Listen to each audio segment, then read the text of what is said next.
Dixon, and Thomas Piggott is our moderator. Before I hand this off to Thomas, a little bit about him. So Thomas is completing his medical specialty training in public health and preventative medicine with family medicine at McMaster University, and his master's in public health economics at the London School of Hygiene and Tropical Medicine. He serves on the board of directors of the Public Health Physicians of Canada, who are our co-hosts today, and the World Federation of Public Health Association, and he's also the founder and chair of Global Health Sim. So without further ado, I turn the mic over to you, Thomas. Thank you so much, Emily, and this is great. Looking forward to engaging discussion here, particularly with Catherine, a friend and colleague in public health and preventative medicine here today. Just checking, let me know if you're having difficulty hearing me. I'll assume we're good, unless I hear otherwise. So a few things in background. Public Health Physicians of Canada was introduced by Emily and is an organization that represents public health doctors in Canada. So public health doctors are individuals who went through medical school and then complete a 5-year training program in public health and preventative medicine. Often incorporates a clinical approach, but unlike most physicians, public health physicians tend to work more at a population level, preventing disease, promoting health. And I'm sure Catherine will share a little bit more about that and her training pathway.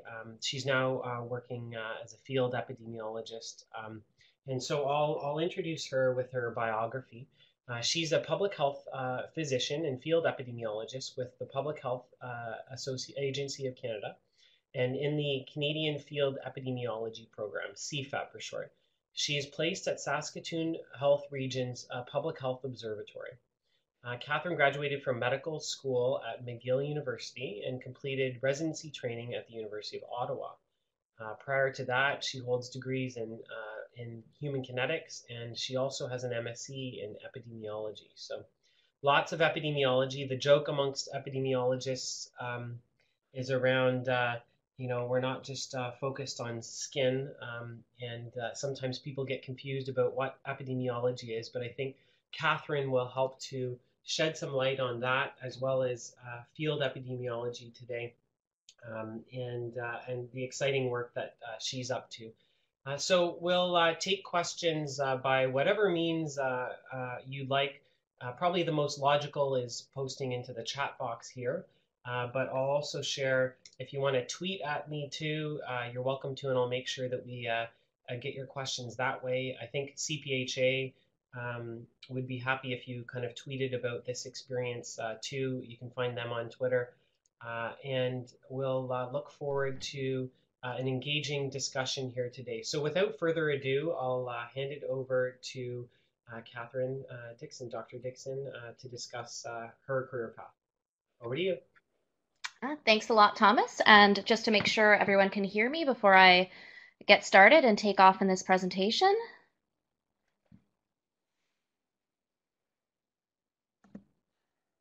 Great. Okay, I'm seeing yeses. Thank you. So I have posted into the chat a link to more information about the Canadian Field Epidemiology Program that I'll invite you to take a look at your leisure afterwards. And we'll kick off from here. So for this presentation, my plan is I'll talk a little bit about me and my background. I'll talk a little bit about what I do as a field epidemiologist, and then I'll also provide you with some information about the Canadian Field Epidemiology Program, if there are some people on the line who decide that this is something that they'd be interested in exploring further. We currently do have a call for applicants that's out right now, so this is a very timely time to be talking about this. However, before I get going about me, I want to hear a little bit about who's on the line. So we'll have a quick poll where I'd like you to tell me a little bit about your background, particularly because this is a Public Health Physicians of Canada and CPHA webinar. I want to get a sense of who I'm talking to and make sure I can tailor this presentation as I go.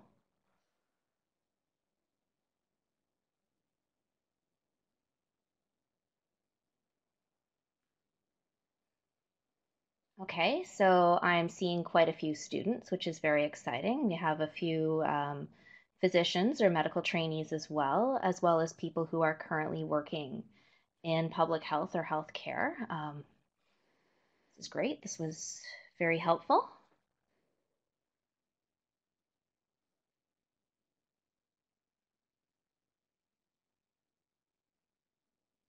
If I click end poll, does this get us back to my, oh, poll is closed.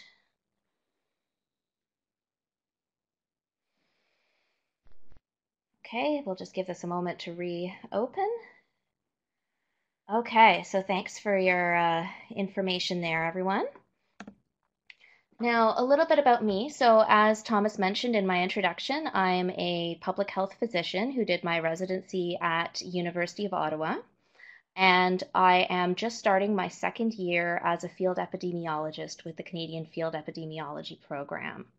I should also point out that I did a bit of an unusual pathway between medical school and residency, where I actually ended up taking time away from my medical training and working at the Public Health Agency of Canada for about 3 years, where I worked as an epidemiologist in chronic disease surveillance, as well as a research analyst for the Canadian STI guidelines. And it was my experiences in these areas that ultimately got me interested in doing a medical residency in public health, as well as in applying to the Canadian Field Epidemiology program.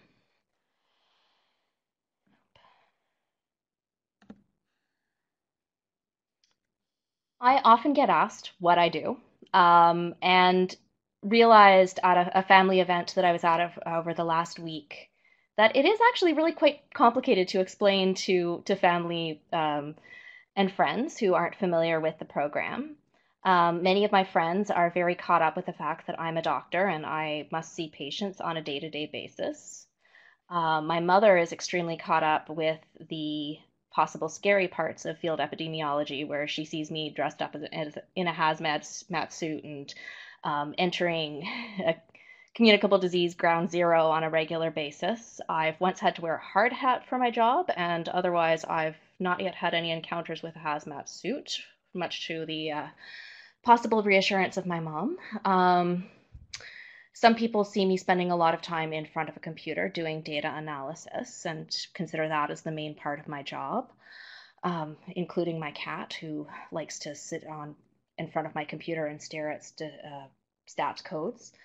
I see myself as more of a disease detective, is the term that the US CDC likes to use when describing their equivalent program, where basically you're looking to identify causes of outbreaks, you're taking information that's available, looking to assemble other information, and using this to solve a problem, to identify what the cause of an outbreak is, as well as to identify potential solutions of how you can address the outbreak, prevent further spread of an outbreak, prevent future outbreaks.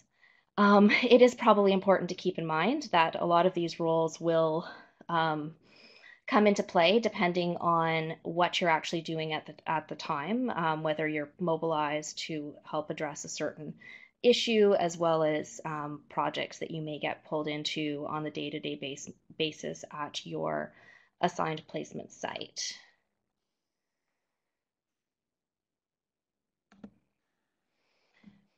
So, looking at where the Canadian Field Epidemiology program falls within the Public Health Agency of Canada, we're part of the Health Security Infrastructure branch.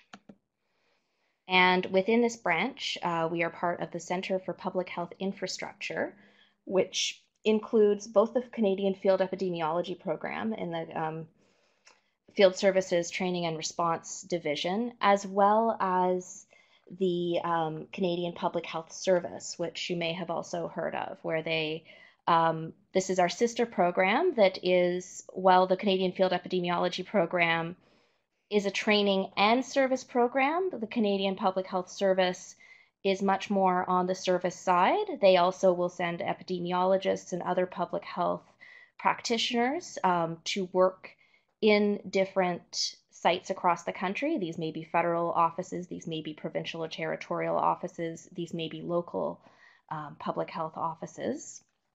And they will be providing assistance for 1 or 2 years on specific public health issues or to assist in specific areas within these offices.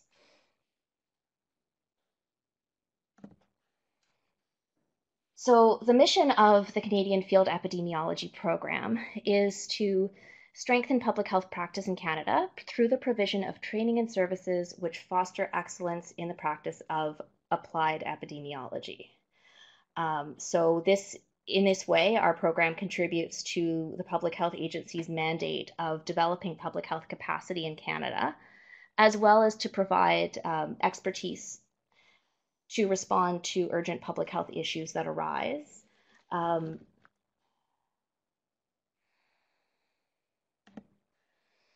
Our program is the second oldest program of this nature in the world, and it was established in 1975 in response to requests from the provinces and territories.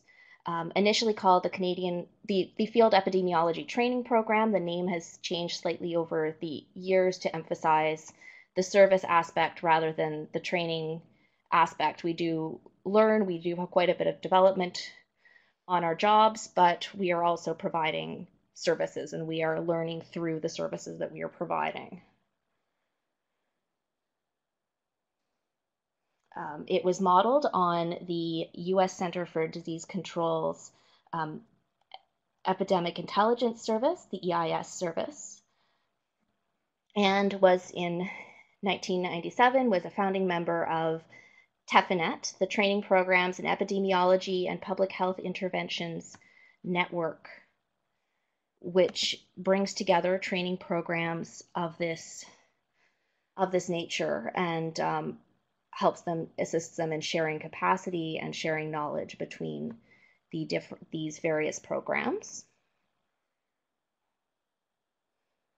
Today, the Canadian Field Epidemiology Program is often sought by new field epidemiology programs that are being developed over time to share training materials as well as to share information on the program structure. This has included, our program has recently worked quite closely with the Caribbean Public Health Association to help them develop their own field epidemiology program. So we've been considered as a model program that other programs around the world have looked at.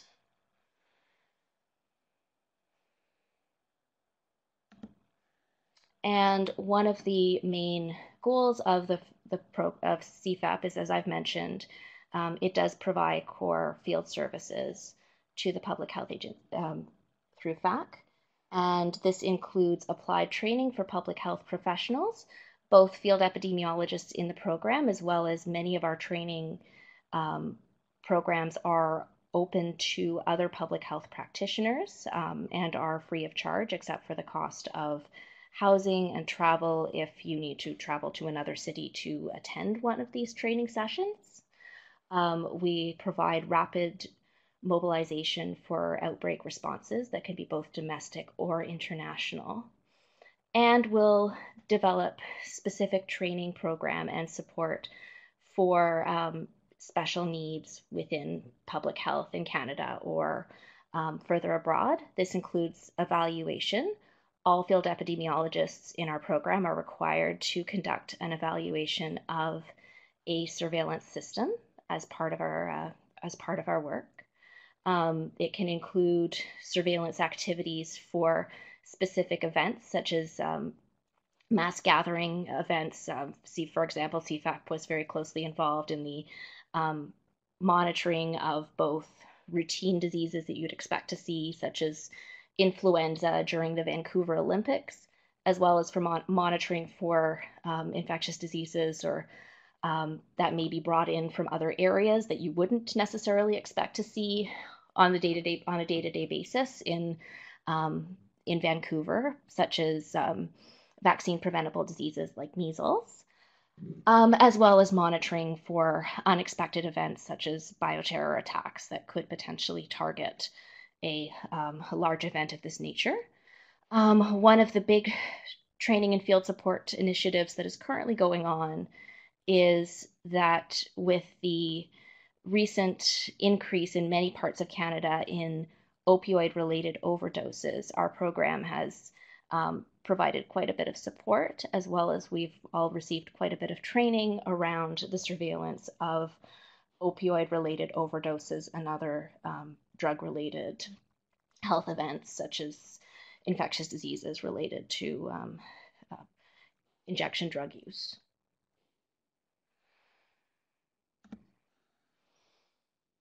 So annually, 5 field epidemiologists are recruited each year, and they can come from a variety of backgrounds: epidemiologists, licensed physicians, and veterinarians. There are 3 calls for applicants that go out for each of these classifications. And those who qualify are offered 2-year federal government term positions. The field epidemiologists are then placed with a placement site, which will be their home base for the 2 years of their program. And this can be a local public health department, a provincial or territorial health department, or a health department within the federal government. This is some snapshots of my cohort, so the 5 of us who are currently the second years in the Canadian Field Epidemiology program. It's important to note that we are placed across the country. We've got one field epidemiologist in Vancouver at the BC Centre for Disease Controls.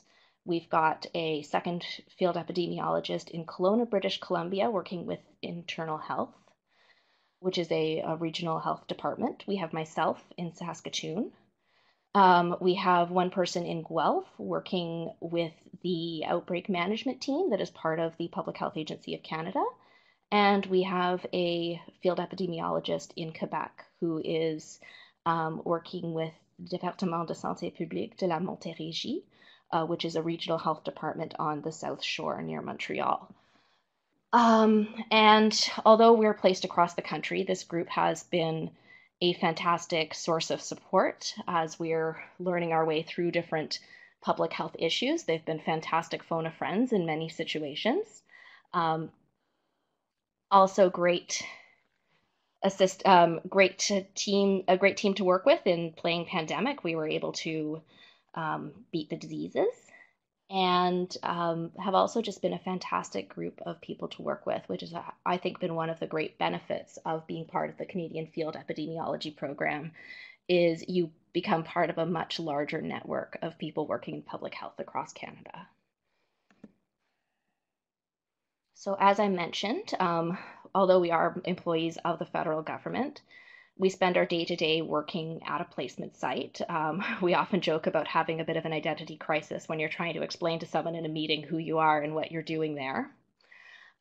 We are assigned work and projects to complete at our placement sites, and also work at our placement sites to identify some applied epidemiology opportunities, which we'll also receive when sent on mobilizations. We are expected to create personal learning objectives that can both be linked to your personal goals for where you want to be in the future, as well as the needs of your placement site and the projects that have been identified as being your work that you will be doing while you're there.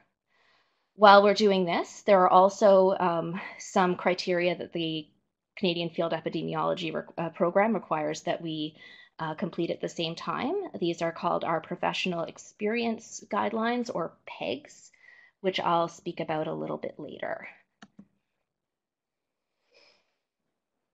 So while there's a call for applicants to be field epidemiologists, there's similarly a call every year for applications for placement sites, where a placement site that's interested in hosting a field epidemiologist is required to send in an application where they demonstrate that they will likely have outbreak opportunities for a field epidemiologist to be involved in, projects that are basically ready to go on day one that they can get you involved in, as well as staff who are able and willing to provide supervision and support to a field epidemiologist during their time there, as well as just having capacity in terms of space, a workstation, computers, all those things that one needs to do their day-to-day job.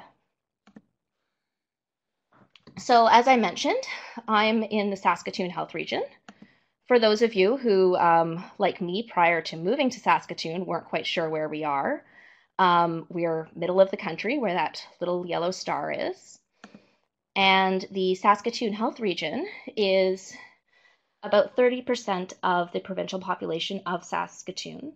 This includes the city of Saskatoon, which is one of the largest urban centers of the province, as well as a surrounding rural area. And as newcomers to the Canadian prairies, my partner and I weren't quite sure what to expect when we arrived there, but have certainly been enjoying a lot of great nature walks, opportunities to learn about a new city. We've discovered that although the bottom left photo here is him and I out for a hike in -30 weather, you learn to dress appropriately for that. We've also had a beautiful summer in a city that really embraces festivals every weekend. It's been very fun to learn about a new place, and I think has been another of my highlights of being in the Canadian Field Epidemiology program is getting to learn about new parts of the country. So the professional experience guidelines, or PEGs, cover several areas to make sure that every field epidemiologist works on these 3 core competencies, which are also competencies that you're evaluated for when applying for the program. So communication skills, both communicating with an internal and external audience, public health science, so being able to think critically, as well as analysis and assessment skills. The PEGs cover a variety of these areas, which I'll just pull up my list of PEGs in the next one. It's important to keep in mind that these are minimal criteria that you're going to meet over the 2 years here. And I've had colleagues, especially coming out of a public health residency program where we're given a huge list of criteria, feel that this is very small, very minimalist. But the idea is that it helps ensure that we get to cover a variety of areas, such as guaranteeing, number one, that we take part in a field investigation or mobilization during our time there, that we do some complex epidemiologic analysis, because you can get into, with epidemiology, especially in public health, you're often calculating a lot of counts, a lot of rates, a lot of proportions. But this forces you to keep your more complex analytical skills up to date. It also helps ensure that we're producing a variety of communications materials and get to take part in conferences and other activities of this nature, as well as contributing to the public health system in general by providing some sort of additional service. This allows for a lot of flexibility for you to identify areas that you'd like to focus on, and for your placement site to identify areas that are of interest to them. And also it's a bit of a luck of the draw of what happens while you're actually at your placement site. So what this looks at, because this is a bit of a dry list, what I've made you is a list of some of the activities that I've been involved with. This is somewhat of an incomplete list, and some of the activities will tick off one or more of my PEGs. Some of them are additional activities. Some of my PEGs I've been able to tick off multiple times during my first year in the program. So for my first and so far only mobilization, I was sent to assist with an outbreak of invasive group A streptococcus infection that was occurring among people who use drugs, as well as within a underhoused population in an urban center. So that ticked off my mobilization PEG. And we've also prepared a manuscript on that experience that we're preparing for a journal submission. My first day as a field epidemiologist in Saskatoon, I was pulled into a ongoing syphilis outbreak. So for that, I did some social network analysis looking at how different cases of who we were seeing were connected to each other, who we were seeing repeat STIs in, using contact tracing information that had been collected as part of the regular investigation of these cases. I also helped to develop a public health alert, which was another peg to check off. Helped to develop a response strategy of, now that we're seeing increased cases of syphilis in Saskatoon, what are we going to do about it? Where we developed a multi-pronged approach, looking at ways to work with the community of individuals. This was an outbreak that to date has largely been among men who have sex with men. So how to reach out to that specific community with messaging around syphilis, as well as how to reach out to local physicians who, because syphilis is a newly reemerging infection, many physicians aren't even aware that it is an issue and that it is something that they should be looking for. And with that in mind, I'm working with one of our medical health officers and one of our senior medical residents to develop material for a conference workshop that we're going to be presenting, targeting local physicians in the next month. I've also been involved in a project looking at some provincial HIV surveillance activities that I'm currently developing a protocol for. And then in some less typical field epidemiology activities that I've been involved with, which were due to my interest in a broad range of areas in public health, as well as my main supervisor, who largely works in environmental health and injury prevention rather than infectious disease. I've done quite a bit of work around injury surveillance while I have been in Saskatoon, as well as work around the built environment, where we're currently working with city urban planners to develop a monitoring framework for their new active transport plan to assess how implementing this new plan is going to be impacting the health of individuals in the city. And when I mentioned that you can have some situations that turn up just because luck of the draw, one doesn't generally go to Saskatoon anticipating that you will be involved in potential bioterror events. But while I've been there, we've had a series of events where an individual has been dropping off envelopes or packages of white powder in various locations around the city. So I've been involved in the public health response to several of these events where, fortunately, there was no anthrax identified in the packages, but we would have to respond as if potentially this could be a bioterror event, and would work with local first responders in planning what we would actually do and what sort of follow-up would be required and what sort of monitoring could be required if this did end up being a anthrax attack or an event or another biological substance of that nature. And finally, for my public health service peg, what I've been doing is I've been doing quite a bit of teaching, mostly with the University of Saskatchewan medical residents. But I've also had the opportunity to act as the external examiner for a Master's of Science thesis candidate.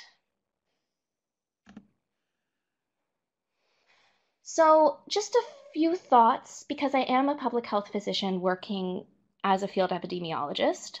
I'm the only physician in my cohort. We have one physician in the cohort above me who just graduated, and no physicians, but I believe one veterinarian in the new cohort who are just starting.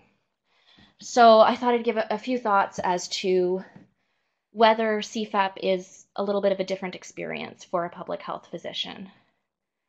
And I think one thing to emphasize is that all of us, regardless of our background, are expected to be able to function as an epidemiologist and be competent in data management and data analysis from day one, basically because you have to be prepared for anywhere that you get sent on as for a mobilization, that you have to be able to hold your own in these situations.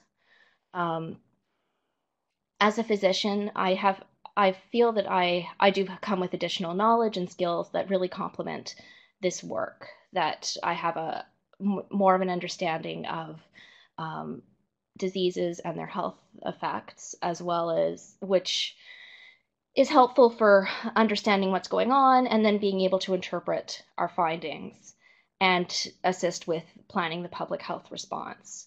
One thing that I struggled with as I started the program was I was so caught up in the idea that I needed to be a highly functional epidemiologist. I was a little worried that although I did a master's of epidemiology that had quite a bit of data management involved and data analysis, I was feeling a little bit rusty in those areas because it had been a few years since I'd been fully immersed in epi.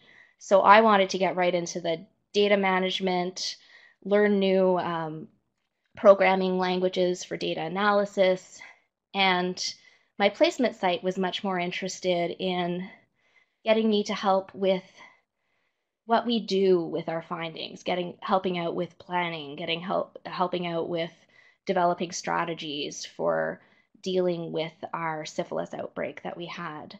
So I really this is a bit of an internal struggle, but I think this is, if you think of the data to action continuum with the idea of you collect health information, you analyze it, you communicate it and share it, and then you do something about it. I'm still part of that continuum, and I do make sure that I'm getting extra experience in the other areas, and will often carve out time to make sure that I'm working on my analysis skills and practicing more of the technical areas. This is all part of the whole continuum. So this just means that as a physician, I'm taking on more of a role in these other areas rather than some of the other epidemiologists in my program may just write up a report and hand it over to someone else to take those action steps. And this has also been a really great post-residency transition opportunity. I was able to basically spend the last month and a little bit of my medical residency starting the Canadian Field Epidemiology program and then transition into this as my post-residency job.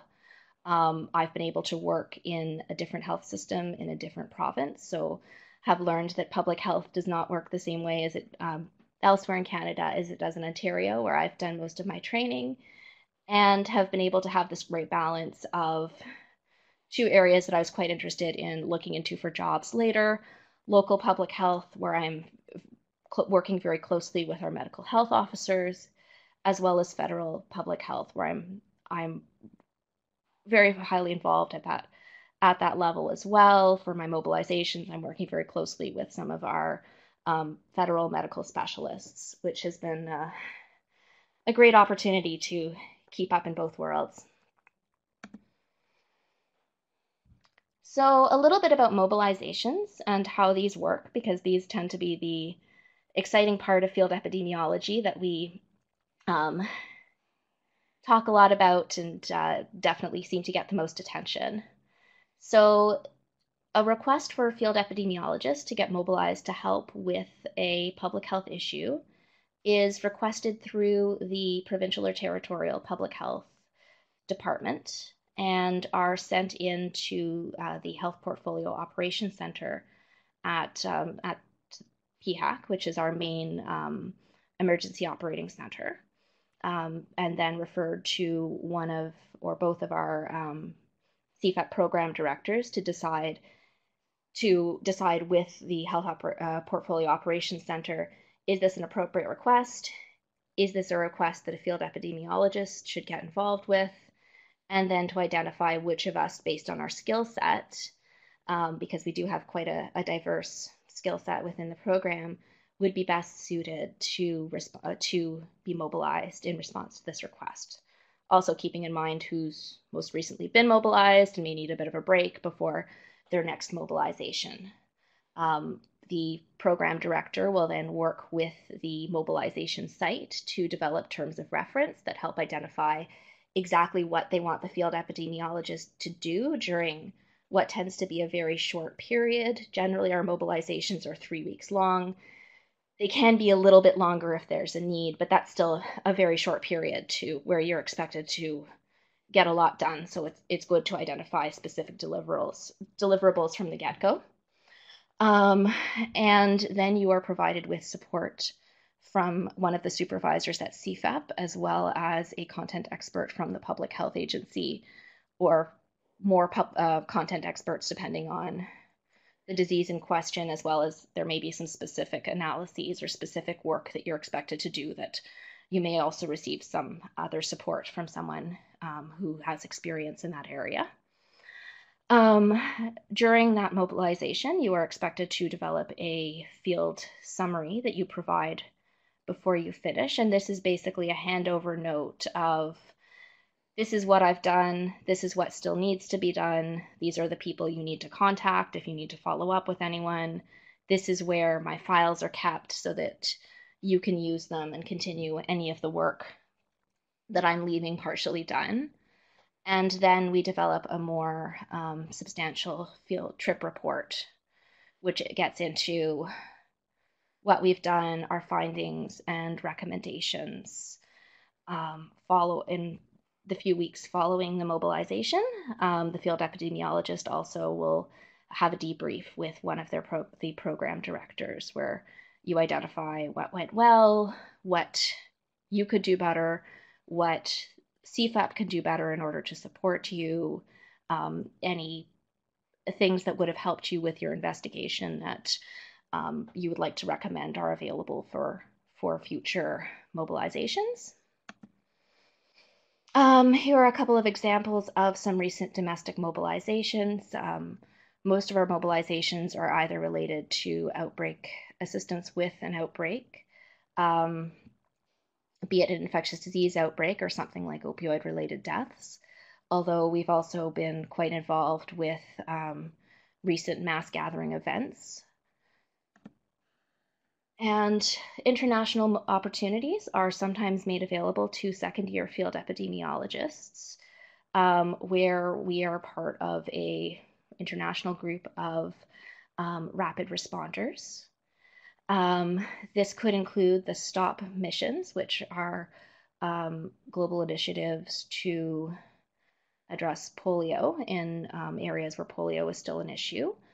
It's been a while since they've sent a field epidemiologist on one of these. Most of the recent international mobilizations have been through GORN, which, excuse me as I just pull my notes up to make sure that I've got the right abbreviations.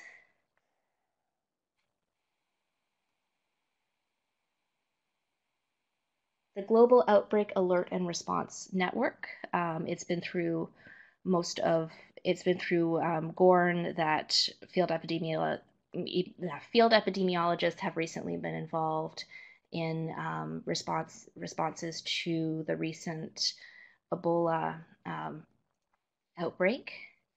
And international opportunities are subject to PHAC approval that has to go through one of our associate deputy ministers. So this will depend on whether this is deemed to be an appropriate situation for Canada to be involved in, as well as safety of field epidemiologists or other responders from the Public Health Agency are considered in determining whether to take part in an international response. And just some examples of some recent international responses, as well as STOP and GORN missions. Their field epidemiologists have also often been sent to other countries to assist with developing or improving national surveillance systems.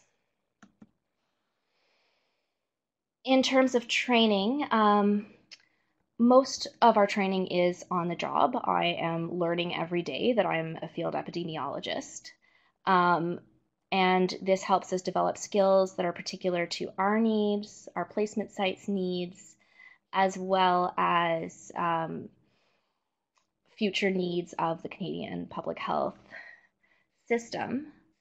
We are also provided with quite a bit of in-person classroom training throughout the the period that we are in the field epidemiology program, starting with a 2 to 3 week epidemiology in action training that takes place in Ottawa every September. In addition to this, we have one or 2 weeks of training in the fall and then in the spring of each year, where we cover advanced epidemiology and surveillance topics, as well as scientific communication. And we also come together in June for the cohort that is completing the program's graduation, as well as we have a surprisingly quite intense project review session where we come with oral presentations that we will be presenting to the public health employees at the Public Health Agency of Canada at the end of the week, but go through quite a lot of work revising and reworking our presentations, which is quite an intense exercise, but certainly a great experience. And I think I've learned quite a bit about presenting from these sessions. We also have a seminar series that will be starting in September on the third Tuesday of the month that presents quite a bit of work from field epidemiologists as well as public health partners. Everyone is welcome to attend. And finally, and I know these were some of the questions that I've seen pop up in the chat board, is what's the application process like? So every year a call for applicants goes out. The current one that is out is applications are due by October 2nd.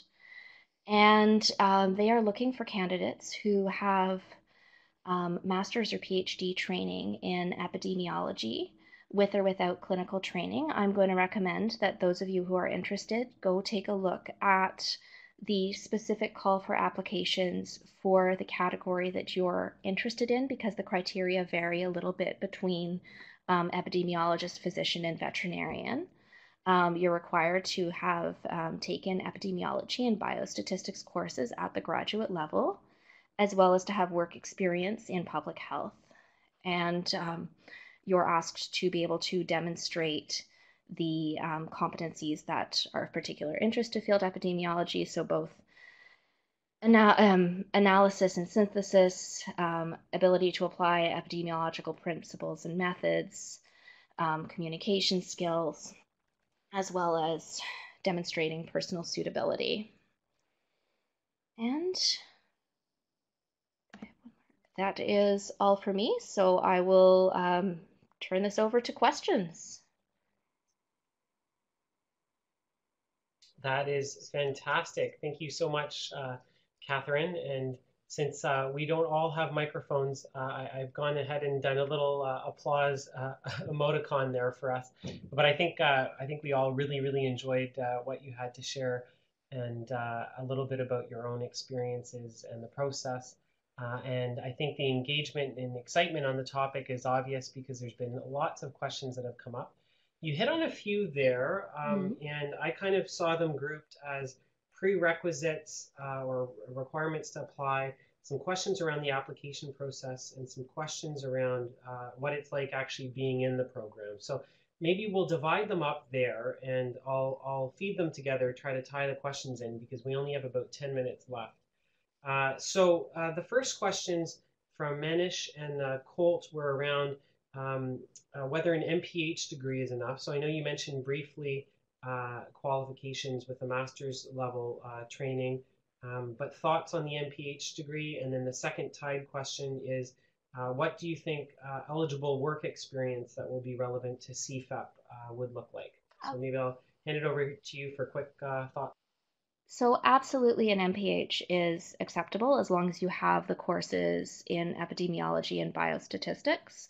Out of the 5 of us in my cohort, I am the only one with a master's of epidemiology. Everyone else has an MPH. And then with regards to the work experience, looking at those of us who are coming into the program, we do have a variety of work experience. We have one person who's worked as an analyst in a bit more of a healthcare setting. He was working with cancer data at a local hospital. And then there are I was the only person who came in with any federal experience. We had a couple of people who had worked in public health, either as an epidemiologist or one of our epis this year, our field epis this year, worked as a public health nurse prior to going into the field epidemiology program. So you can get it in a variety of ways. What I would suggest is having a look at the call for applications in terms of what's considered as experience as a student.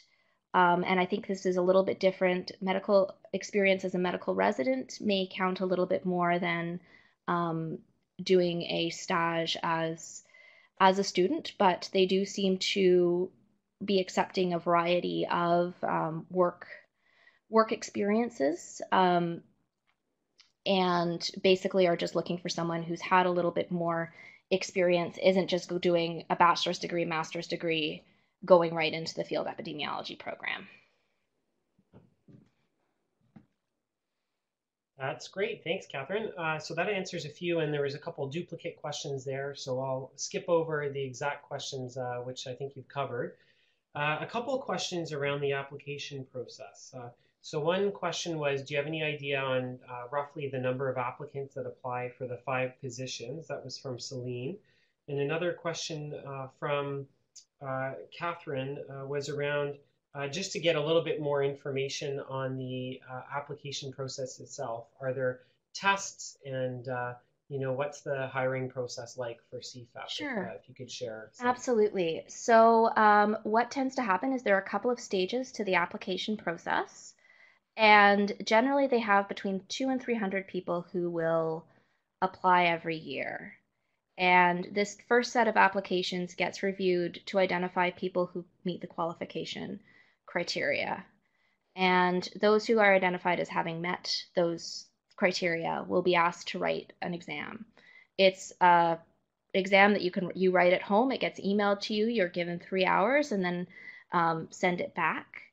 And I think the numbers that they usually have, or this is around 100 people who will get invited to write the exam, which means that quite a few people do get cut.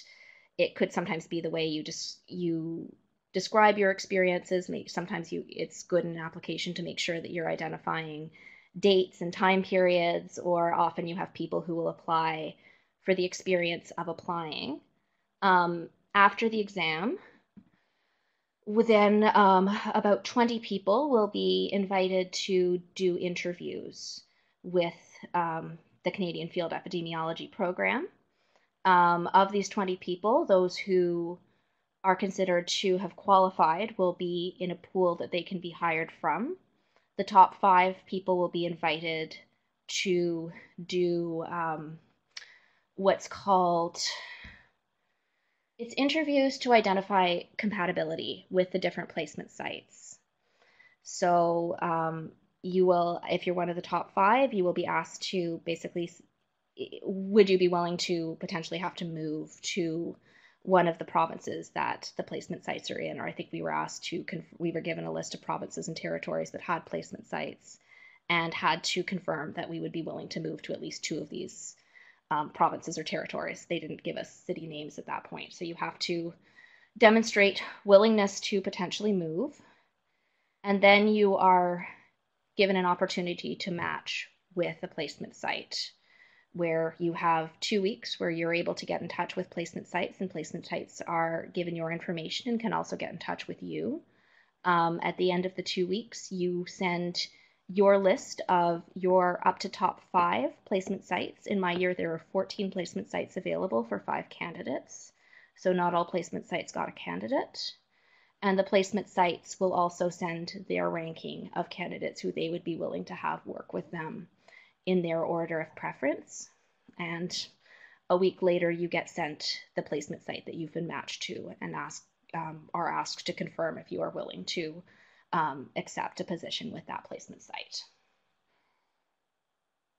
That's great. And that was one of the questions, was around whether the students get to choose their placement site. So I think you've provided a good answer to that question as well with respect to the process. Yes, you get to choose. You may not get your first choice. Exactly. Excellent. And so the last grouping of questions here before we start finishing up is around what it's actually like once you're in the program. And there's a couple tied questions that I'll string together. So one was around specifically as a clinician, whether it's still possible to maintain a small clinical practice component to your work while you're there. And then the other question that came up was around whether there's anything that has been surprising and that you perhaps some skills that you didn't think you might need related to this. And maybe I know we're running out of time here, so I'll flip it back to you quickly for some thoughts on what it's actually like in the program from that standpoint. Okay. So one thing that is, I guess, you have to keep in mind when planning other activities such as clinical work, or even I was trying to sign up for some art and dance classes out in Saskatoon, is that you have a 9 to 5 job, which is pretty predictable, but you can get called at any moment to be mobilized. And my year, we haven't had very many mobilizations. I've only been away from home for 1 month. Other years have had a lot more, and it depends on what the demand is. And you have a very short amount of time that you have to get your affairs in order to leave town for a month, which can make scheduling clinical work a little bit challenging because people like to book appointments in advance, and if you're suddenly going to disappear for a month, that can definitely have some issues for your practice. So I haven't worked as a clinician. I don't think the physician who was the year ahead of me has been doing clinical work during this time as well, and mostly for that reason, that it's just there's a bit of unpredictability. I think in terms of surprises, the areas that I've been working in, I did not come into field epidemiology thinking that I would spend a lot of time working in injury prevention and built environment.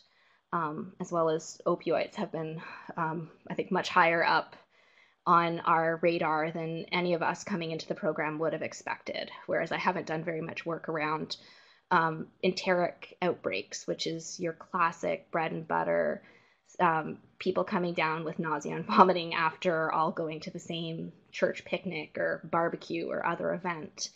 So that I think has been a bit of a surprise, and that's the nature of the beast of where I am, as well as what sort of mobilizations have been requested. We've had a couple of enterics that other people have been involved in. So I think one thing that I found is you have to go in ready to pick up on whatever project and whatever topic area is presented to you. You don't necessarily get as much of a choice or as much predictability with that as I would have expected. I think that's been one of my take homes, is really the need to be flexible, the need to be versatile, the need that you could get sent on a mobilization where the only statistics software they have is software that you've never used before. So the need to be nimble and to be able and willing to teach yourself skills very quickly if the need arises. Fantastic. Well, thank you so much, Catherine. I know that's the end of our time here. In a last word, any regrets on your experiences so far with CFAP? I've been loving it. It can be challenging for people to. Most of my cohort ended up moving pretty much across the country, and have had to have some very understanding family members. My partner has been incredibly understanding with being and very enthusiastic about moving to a new part of the country for a couple of years. But hey, if the opportunity arises, I'd advise anyone to go for it. Thank you so much. That's great. Good last words, Catherine. Really appreciate it today. And I know we're at the end of time, so I'll just flip it back to Emily for her last words. Please do fill out the survey and reach out if you have any more questions. Thanks so much, everyone. Thanks. Thanks everyone for joining. This is great, and thank you, Catherine and Thomas, for this really great presentation. I certainly learned a lot, and I hope you did too. I've posted a few links in the chat box if you wanted to have a look. We have our next webinar next month on conference presenting. If you're interested in registering, please do so. You can also take a look at our membership benefits and opportunities. So to attend webinars is $12, but it is complimentary if you are a CPHA member. And finally, we'd love to hear what you thought of today's webinar. So the last link you'll see in there is a quick little survey. Shouldn't take you more than 5 minutes to complete. And we'd love to hear from you so we can keep improving. Again, thanks to Catherine and Thomas. And if you take a look at the slide there, if there are any questions or if you're hoping to connect with us, you can get in touch with either our Executive Director, Ian Culbert, myself, or the Student Director, Monsi. So hope you can join us next time. Take care.